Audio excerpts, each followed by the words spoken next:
Les mecs là qui commencent à arriver au pouvoir et qui ont des discours qu'on dirait sortis du siècle dernier. Darmanin est quand même maintenant à la justice.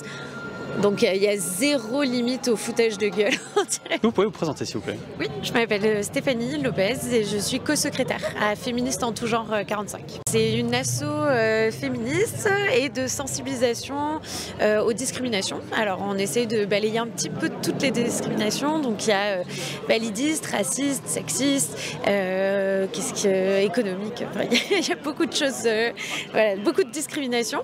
Et donc on est une asso d'éducation populaire. Donc on essaie de faire beaucoup d'activités, d'actions qui aident à se former à des problématiques qu'on ne connaît pas toujours. Donc nous on n'est pas du tout scientifiques, savantes, on ne connaît pas tout. Donc on essaye de faire des formations, de faire de la sensibilisation, on se prête beaucoup de livres et on fait une newsletter tous les mois, on change de thème pour essayer de proposer des ressources pour les gens qui s'intéressent au féminisme et aux luttes pour les droits. Voilà. Du coup, je rebondis sur ce que tu as dit.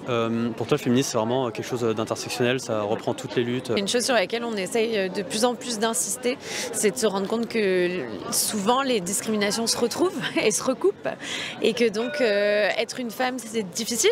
Être une femme noire, c'est encore plus difficile. Être une personne en situation de handicap, femme noire, être lesbienne, être voilà. Le cumul des inégalités, le cumul des discriminations. C'est quoi pour toi l'état du féminisme aujourd'hui? Il y a vraiment des pays où les femmes sont encore au niveau zéro des droits, hein, avec même des reculs qui se sont vus dans certains pays. Il ne fait pas bon être une femme en Afghanistan, en Iran, au Soudan, les pays en guerre. C'est encore pire puisque c'est les premières victimes des guerres. En France, ça dépend beaucoup de son milieu social.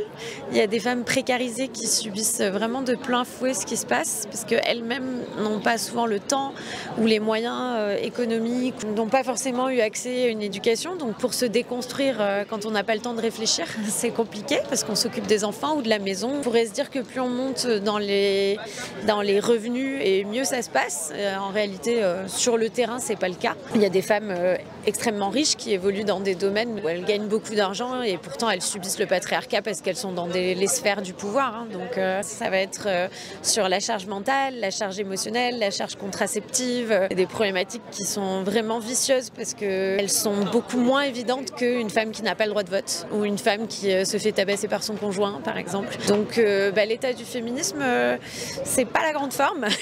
On voit quand même qu'en plus avec les mecs là qui commencent à arriver au pouvoir et qui ont des discours qu'on dirait sortis du siècle dernier, c'est compliqué.